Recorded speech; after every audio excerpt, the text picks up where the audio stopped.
Well, we may have already started talking about back to school, but the summer isn't over yet, everybody. I know. We got to remember that, which means you might still have some vacations coming up. So joining us live. We love when you're live with us to talk. There he is. He's going to talk all about the various elements of etiquette when you are on vacation.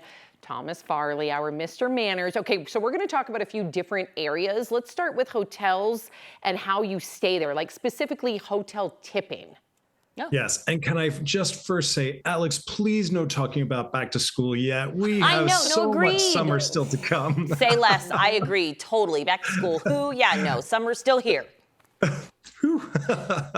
Yeah, so when we are traveling with family, we may not be talking about back to school, but in essence, etiquette really, and especially in summertime, it's a wonderful opportunity for all of us to school up on our etiquette. And I think in a hotel in particular, when we think about tipping, it may be one of the only locations that we really need to think about carrying cash anymore. We're going to be tipping that porter. We're going to be tipping that housekeeper, of course. Something a lot of people tend to do is they wait to the end of their stay to do a tip all in one fell swoop. I recommend you tip daily if you've got a multiple trip stay, or a multiple day stay, so that way, whichever housekeeper's cleaning room that particular day gets the gratuity. And of course, if there's a concierge who's helped you or your family, you're going to tip them as well. So when you're traveling, when you're in a hotel, make sure you carry cash. I love that plan, because I always get there and I'm like, oh God, why didn't I think about it? There's really no excuse. Like, I agree.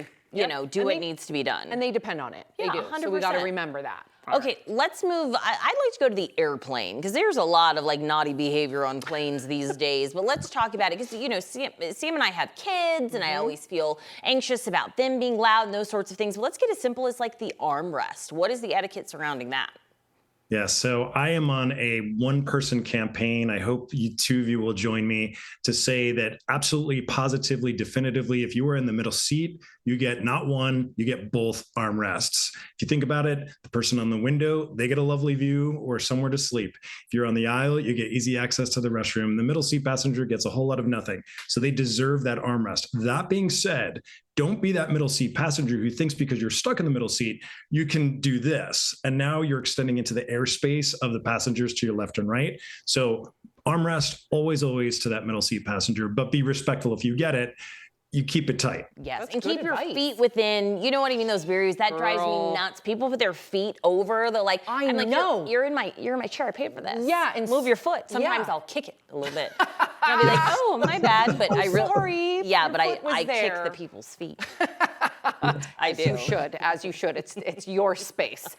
Okay, so Mr. Manners, you've covered pool etiquette before, but please remind us and our viewers out there, particularly saving chairs by the pool. I do this. Yeah, and that's a lovely thing to do for a friend who's on their way, they're 10 minutes away, or if someone's in the pool, of course, you don't want their seat to disappear because they're swimming, they come back, there's no chair for them to sit on.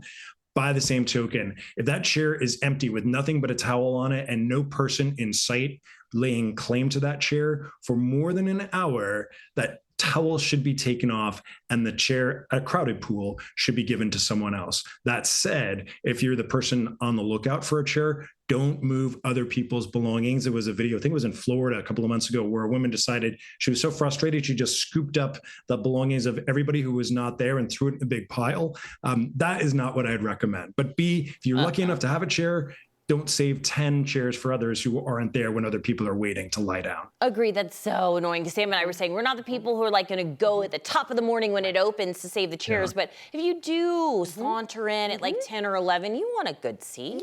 Yeah. And I will put my bag down if I saunter near the pool. Fair enough. A little something. For sure. All right, Thomas Farley, thank you so much. We want to do something a little different now. If you have any etiquette questions or topics you want Mr. Manners to tackle, send us an email. You can do segments at 9news.com. We'll read it and we'll get his opinions here next time we talk to him. Have a great week. Thank you both. See you next time. Bye. We'll be right back.